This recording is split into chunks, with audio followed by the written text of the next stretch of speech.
सत्संग इत्यादि में स्थिति आती है, अन्यथा सत्संग करने का समय नहीं मिलता है, सत्संग में सम्मिलित होने का नहीं मिलता है। और सत्संग का इतना बड़ा प्रभाव है, हमेशा एक बार मैंने कथा सुनाया भी था कि सत्संग का इतना बड़ा प्रभाव है कि बहुत बड़े साधना करने से, बहुत बड़े तपस्या करने से, योग करने से जो फल होता है वो सत्संग के द्वारा प्राप्त होता है। अच्छा, नारद जी की कथा आपने सुना होगा। एक बार नारद जी भगवान श्रीमन नारायण के पास गए और भगवान श्रीमन नारायण से कि प्रभु मैं जानना चाहता हूं कि सत्संग का क्या फल है, सत्संग से क्या होता है। सत्संग में कोई कथा सुनाई नहीं होता है, अच्छी कथा तो होता ही है, एक कथा के साथ साथ अच्छे कर्म, तीर्थ व्रत पूजा पाठ स्वाध्याय ये सब सत्संग में आ जाते हैं और सत्कर्म में आ जाते हैं। सत्संग, सत माने वेद, सत माने शास्त्र, सत माने पुराण, सत माने इतिहास। दुनिया में जो भी अच्छे शास्त्र हैं, संग हैं, व्यवहार हैं, आचरण हैं, कर्म हैं, संग अर्थात उसको अपने जीवन के आचरण में लेने से क्या है ये होना चाहिए। और कुछ लोग सत्संग में कोई कथा ही मान लेते हैं, कथा के अलावा कुछ नहीं, न मंदिर से मतलब है, न गंगा जी से मतलब है, नहीं और सही में पूरा सत्संग नहीं समझा। अरे भाई शरीर हमारा आपका शरीर है, ये शरीर में अलग अलग अंग है, हाथ भी है, पैर भी है, आंख है, नाक है, कान है, सब है, ये सब मिलाकर शरीर है। और कोई क्या करे और मुंह की आरती करे, मुंह की आरती करे, हाथ में सुगा घसा ले, प्रसन्नता होगी? नहीं होगी, नहीं होगा। इसलिए सत्संग का मतलब जो भी अंग है धर्म के, तो धर्म के कौन कौन अंग है? धृति क्षमादम अस्तेयम शौचमिंद्री निग्रह धी विद्या सत्य क्रोधम दशकम धर्म लक्षणम।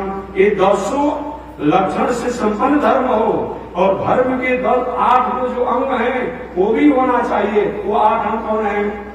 यज्ञ, अध्ययन, दान, तप, धृति, क्षमा, संतोष, अलोक। ये सबसे युक्त को सत्संग कहा जाता है, ये सबसे युक्त को धर्म कहा जाता है। इसलिए शास्त्रों के वाक्यों को रितंबरा बोली समय समझना पड़ेगा। इसलिए मैं अपने नियत समय में आपको कथा सुनाता। नारद जी भगवान के पास चले गए, भगवान श्रीमन नारायण के पास। प्रभु सत्संग से क्या लाभ है? आज लाभ की बात होती है ना, समय तो अपने अंतराल में है।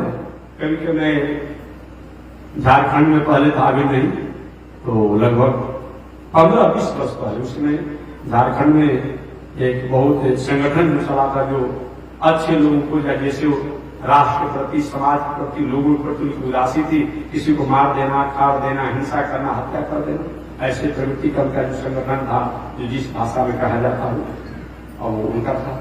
एक बार तो लोग आए, भाई संत हम लोग आए, तो जैसे भी आना उनका कोई जरूर कथा सुनने के लिए आए हो, क्योंकि महात्मा जी आपसे बात करना है। उन्हें कहा कि बोला जी क्या बात करना है? कहेगी इतना जब पूजा पाठ ये सब कराते रहते, इतना रुपया तो बर्बाद कर देते हैं, उनके में बर्बादी ना है। अरे भाई हवन में जरा दिया आपने, सब ये सब कर दिया, बर्बाद कर देते हैं, इससे क्या आपको लाभ मिलता है?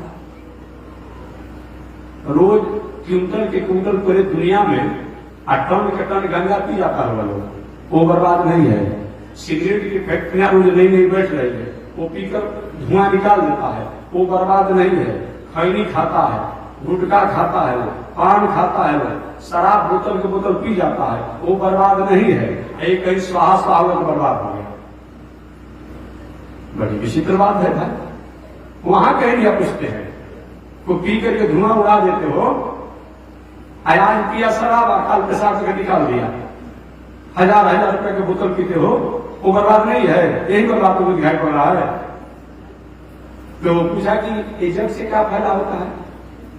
हमने कि जग से शास्त्र मानेगा नहीं, लेकिन बताना जरूर था। हमने कि जग किसके, ये जग होता है, इससे धुआं निकलता है, धुआं से वायुमंडल में, आकाश में सुंदर वातावरण बनता है, समय से दृष्टि होती है, देवताओं की प्रसन्नता होती है। एक कैसे मान ले कि वातावरण शुद्ध बनता है और देवता प्रसन्न होते हैं? हमने उनसे निवेदन किया कि कछुआ छाप जलाने से मच्छर भाग सकता है, भागता है ना जी। कछुआ सांप जलाने से मच्छर भागता है तो दूसरा जलाते कह नहीं। यहाँ एक सब नहीं मानते हैं। जो वहां एक कह दिया बनाने वाला कंपनी के मालिक है, इसमें ये चीज मिलाया हुआ है, इससे मच्छर भाग जाएगा, अमुक अमुक केमिकल जो है इससे अमुक काम होता है, वो ठीक बात है, तो यहाँ को प्रश्न हो जाता है।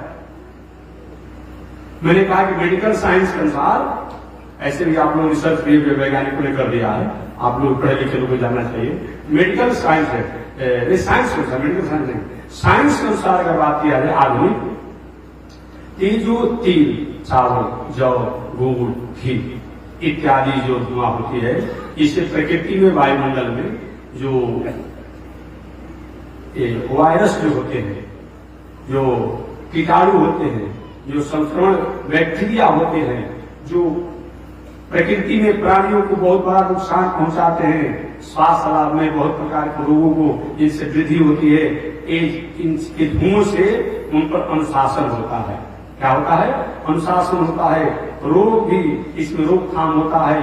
और जो सूर्य के ओजोन में जो छेद हो गया है, कह रहे हैं वैज्ञानिक लोग कि सूर्य के ओजोन में जो छेद हो गया है, अगर यही ओजोन और किसी कारण से परत दर परत नहीं भरेगा, एक दिन ऐसा ताप होगा कि ताप को हम बर्दाश्त नहीं कर पाएंगे और हमारी प्रकृति में फसल कि वह गुण नहीं रह जाएगा, वृक्षों का वो गुण नहीं रह जाएगा, मनुष्यों का, प्राणियों का वो गुण नहीं रह जाएगा।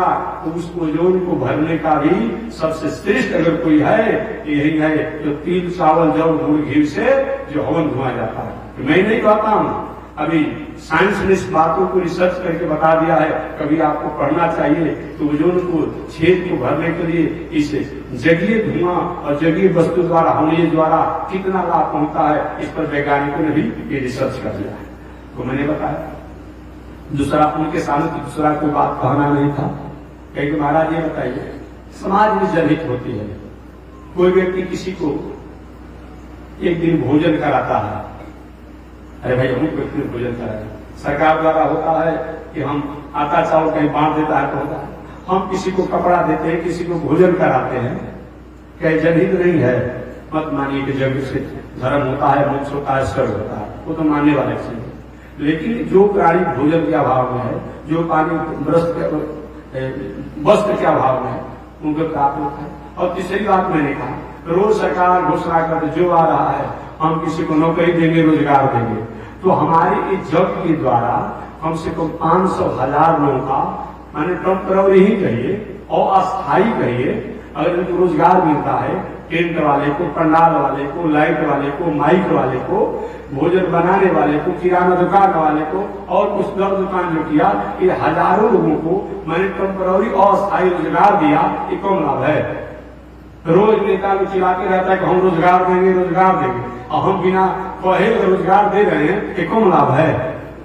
वो तो चुप लगा गया, चुप लगा गया। मत मानिए कि मोक्ष होता है, स्वर्ग होता है, वो तो अलग की बात है, स्वर्ग और मोक्ष की बात है। लेकिन ये मान करके भी अगर जब किया जाए या अच्छा काम किया जाए, क्या आपत्ति है? क्या आपत्ति है? चुप लगा गए, संतुष्ट, ठीक है महात्मा जी। फिर उन्हें पूछा कि अच्छा ये बताइए, आप भेदभाव करते हैं कि नहीं करते? लेकिन नहीं करते हैं। अरे कल भी मैंने बताया था, नहीं करते हैं। एक मर्यादा है, और मर्यादा को आप भेदभाव मान लीजिएगा तो दोष आपकी है। मर्यादा को भेदभाव मान लीजिएगा, दोष आपकी है, बाकी भेदभाव नहीं, भेदभाव नहीं। और मैं कल या परसों में निवेदन किया था कि मैं क्या, हमारे रामानुजाचार्य स्वामी जी आज से 1000 वर्ष पहले आए, और जो समाज में जो चंचलता जो थी, जो समाज में भेदभाव के द्वारा नफरत की जो बात थी, उसको जो उन्होंने उसका मुक्त किया, आंदोलन किया, इसको कोई भूल नहीं सकता है। हाँ, ये बात है, जहां मर्यादा है वो तो मर्यादा होना चाहिए। यहाँ ब्रह्मचारी जी को आरती करना है, आप हजारों लोग बैठे हैं, काहे ब्रह्मचारी जी करेंगे, हम कहने करेंगे, ये बात तो भेदभाव कर रहे हैं। नहीं, ये मर्यादा है, ये व्यवस्था है। ट्रेन में हजारों यात्री यात्रा करते हैं, ट्रेन में हजारों यात्री यात्रा करते हैं, अब सभी यात्री कहे कहीं ड्राइवर कहीं चलाएगा, हम ट्रेन कहीं चलाएंगे। सरकार द्वारा जिसको मान्यता प्राप्त है वही ट्रेन चलाएगा, वही जहाज चलाएगा, वही हेलीकॉप्टर चलाएगा, और जिसको अधिकार है वही टिकट को जांच भी करेगा। हर नागरिक हम भारत को होने के चलते हमें ट्रेन के टिकट जांच करने का अधिकार नहीं है।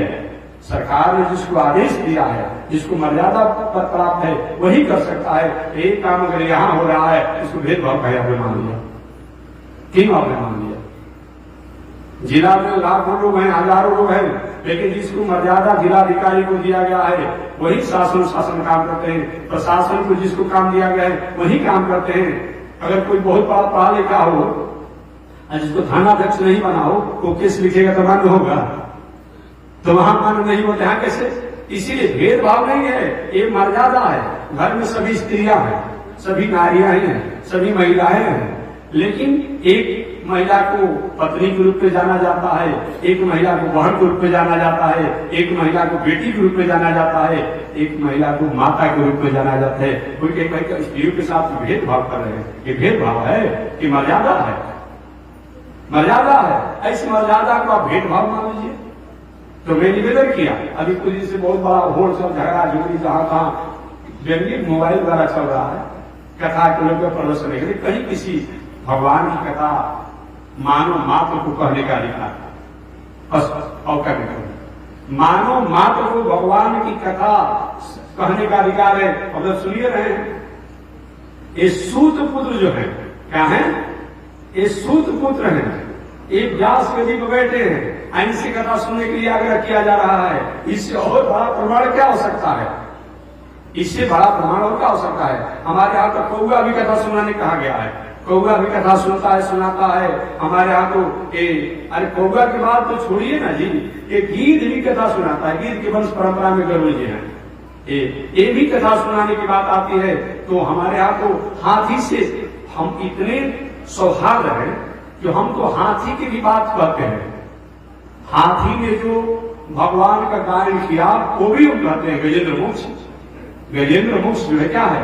हाथी ने जो स्तुति किया वो हम करते हैं। तो हम पशु पंछी मानो कि जब हम बात करते हैं तो फिर कहा गया?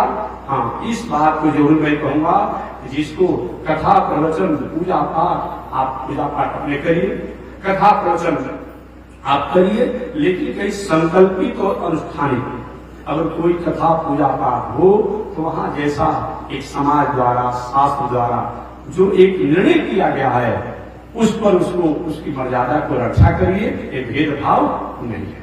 ऐसी मर्यादा को अगर आप भेदभाव मान लेते हैं कि भाई अब कोई किसी के गृह प्रवेश कराना है, ठीक है, कोई करा रहा है, एक कोई कहता है कि हमें किसी विद्वान से ही कराना है, और कोई कहे कि नहीं कहें कोई भी कराएगा, तो कराने वाला कराए, लेकिन कोई सही में अगर करा रहा है विद्वान से, इसको भेदभाव मत मान लीजिए।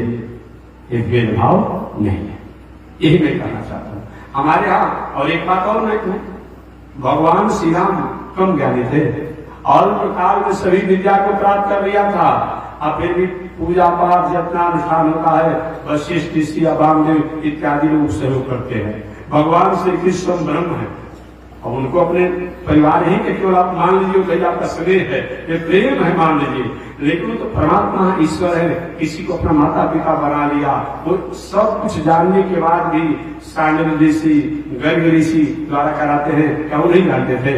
उनको गणानंदा नहीं पढ़ने आता था क्या? आनुभद्र नहीं पढ़ने आता था?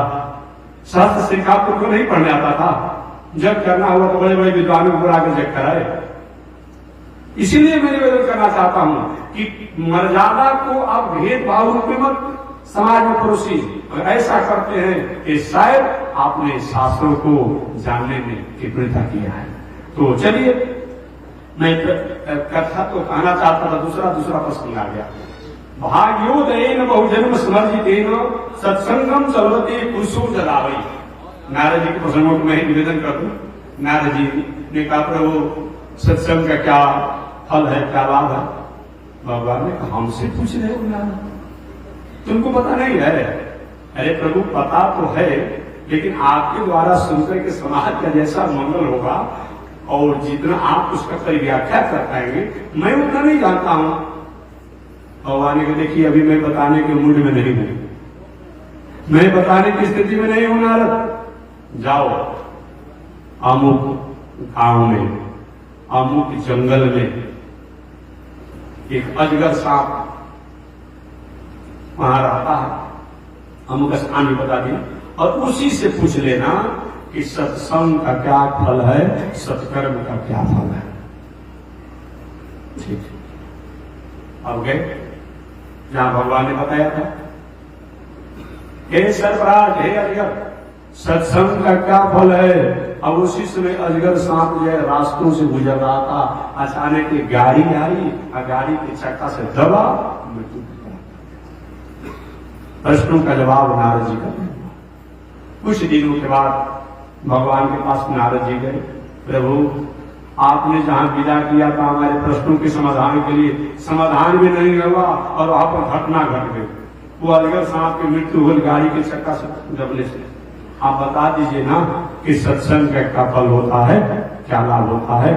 भगवान ने कहा देखो नारद, अभी भी मेरी स्थिति आपको बताने की नहीं है, मैं कह रहा हूं अमुक गांव में जाइए, एक गाय ने बछड़े को जन्म दिया है, उस बछड़े के सामने आप कहना कि सत्संग का क्या लाभ है, समाधान हो।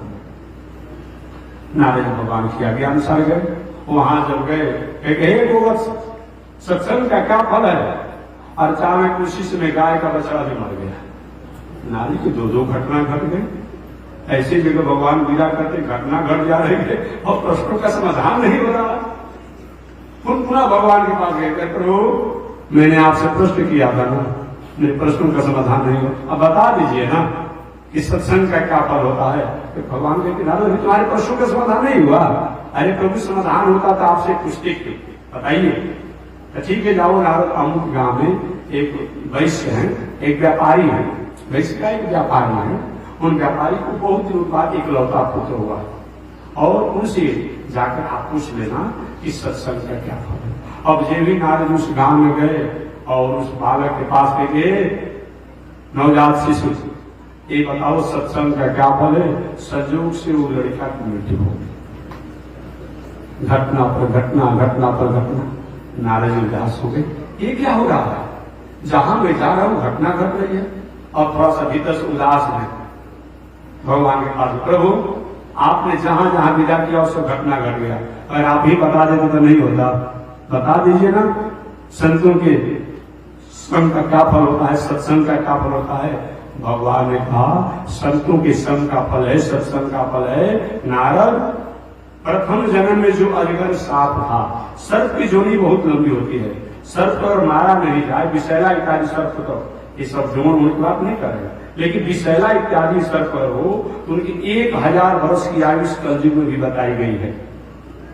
विषैला सर्प इत्यादि हो, और कोई मारी नहीं, कोई रोग न हो, कोई कुछ न हो, तो 1000 वर्ष तक जी सकता है वो जितने विषैले सर्प है, इतना लंबा उनकी आयु होती है।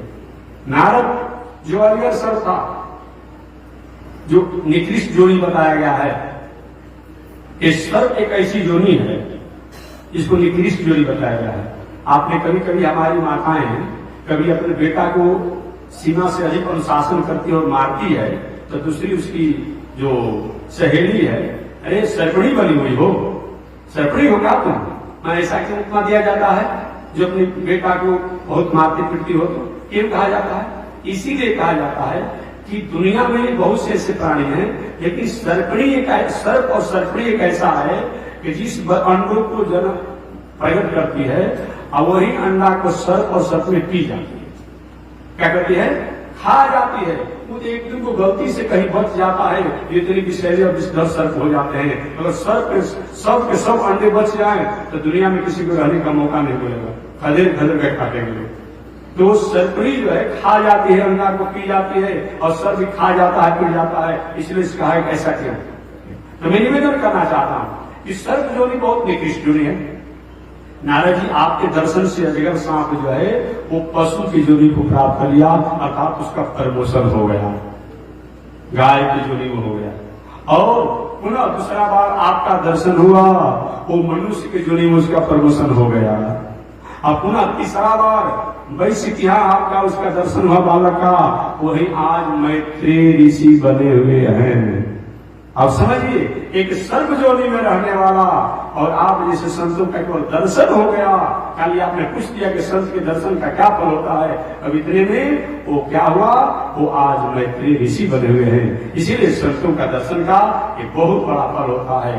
तो एक बार और एक महोदय जी ने मुझसे पूछा था, कि जग इत्यादि द्वारा क्या, तो मैंने एक सहज भाषा में कही है, तो लोग पूछे थे, तो मैंने पूछा कि ये बताइए, एक अपराधी को कंट्रोल करने के लिए, अनुशासन करने के लिए सरकार को लाखों लाखों रुपया खर्चा करना पड़ता है, पुलिस प्रशासन को रात दिन एक करना पड़ता है, एड़ी चुकी एक करना पड़ता है, खून पसीना एक करना पड़ता है, और तब कहीं अपराधी पकड़ में आता है, या तो जिला बदल हो जा रहा है, ये होता होगा, कहीं भाग जाता होगा। एक अपराधी गलत काम करने वाला, चाहे लूटने वाला हो, हिंसा करने वाला, कर्म करने, जैसा भी अपराधी हो, और कहीं संत महात्मा, उसमें भी अपराधी, अगर शासन ठीक है, सरकार ठीक है, न्यायालय ठीक है, तो वो कम से कम अपराध पर थोड़ा सा नियंत्रण करता है। सरकार नहीं कर आए, थोड़ा अनुशासन होगा, दंड होगा, थोड़ा अपने को संयम हो जाता है, लेकिन अपराध की वृत्ति उसकी रुकती नहीं है। जब थोड़ा ढीला सरकार करके पुनः अपराध करने लगता है। लेकिन संत महात्मा सत्संग, कथा और जप के द्वारा बड़े बड़े अपराधियों की अपराध करने की वृत्ति को रोक देते हैं। ये कम लाभ है क्या? कम लाभ है। जो सरकार और शासन न्यायालय अपराधियों की अपराध वृत्ति को नहीं रोक पाती है, अब वह संत महात्मा सत्संग करके, पूजा पाठ करके, जग जग आदि करके अपराध की वृत्ति को रोक देते हैं, ये कम लाभ है। अगर मान लीजिए कि यही जग हो रहा, करोड़ों करोड़ का खर्चा हो गया, अगर कहीं 200 गो आदमी कहीं अपना हिंसा करने के, कुकर्म करने का और कोई गलती कामों को छोड़ दिया, तो कितना अच्छा फला होगा। ये कम लाभ है। छोड़िए मोक्ष की बात, छोड़िए स्वर्ग की बात, छोड़िए और जग पूजा करने से धन होता है, क्या होता है, तो ऐसी बात छोड़िए सबको। एक आप नहीं दिमाग में बात बैठते तो उसको दिमागी मत बैठते, लेकिन ये कम लाभ है। इसीलिए जो काम को शासन और सरकार नहीं करती है, वो काम को संत करता है। संत जो है अपराधी की अपराध करने की वृत्ति पर अनुशासन करता है, और शासक और राजा जो होता है अपराधी पर नियंत्रण करता है। कितना बड़ा काम है। अपराधी पर नियंत्रण बाद में अपराध में लग जाएगा, अपराधी के अपराध पर नियंत्रण होने का मतलब कि हमेशा हमेशा के उसका अपराध छूट जाएगा। उदाहरण के रूप में अमलिमार डाकू गौतम बुद्ध ने हमेशा हमेशा के लिए अहिंसा व्रत का पुजारी बना दिया। उदाहरण के लिए वाल्मीकि जी, सतऋषियों ने हमेशा हमेशा के लिए वाल्मीकि जी को अहिंसा व्रत का पुजारी बना दिया। इसलिए सत्संग का बहुत बड़ा फल है। इस प्रकार सूत जी ने कहा, भाग्योदय न बहुजन न समर्जितेन सत्संगम सलभते पुरुषो जदावई। ये बहुजनों का फल होता है, पुण्य होता है, जो हम अच्छे कर्मों को करने के अधिकारी होते हैं। आगे सूत जी ने कहा, ऋषियों, ऋषि, मैं आप लोगों को वही कथा सुनाऊंगा जिस कथा को एक समय व्यास नंदन श्री सुखदेव जी ने राजा परीक्षित को श्रवण कराया था। और ये इतना ही नहीं, मैं आप लोगों को वही कथा सुनाऊंगा जिस कथा को एक समय धुंधकारी प्रेतात्मा ने अपने भाई गोकर्ण से कथा सुन करके और आत्म कल्याण को प्राप्त किया। आगे सूची के मैं तो ये कहूंगा, मनुष्य के बाद तो छोड़ दीजिए ना, मनुष्य के बाद छोड़ दीजिए, पशु पंछी के बाद छोड़ दीजिए। पाप करते करते करते करते कोई थक गया हो, पाप करते करते कोई मर गया हो, पाप करते करते और पाप के कारण वो प्रेत बन गया हो, भूत बन गया हो, पिशाच बन गया हो, ऐसे कोई निकृष्ट योनि को प्राप्त किया हो, उसके लिए भी, उसके निमित्त भी अगर कथा को सही में, भागवत कथा को सुना दिया जाए तो उसका मंगल हो जाता है।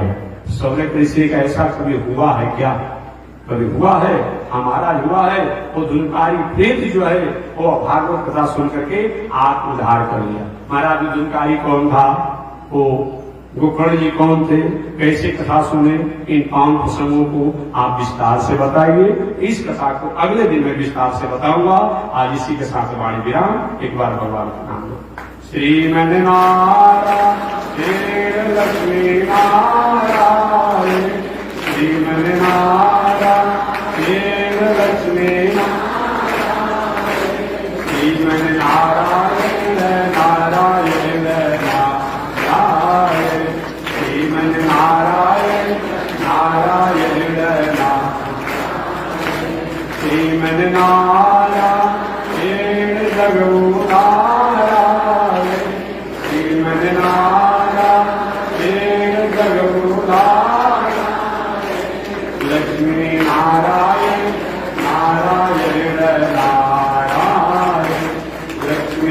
नारायण नारायण नारायण श्रीमन नारायण नारायण नारायण श्रीमन नारायण नारायण नारायण। बोलिए श्री लक्ष्मी नारायण भगवान की। हरि ओम। शांति शांति शांति।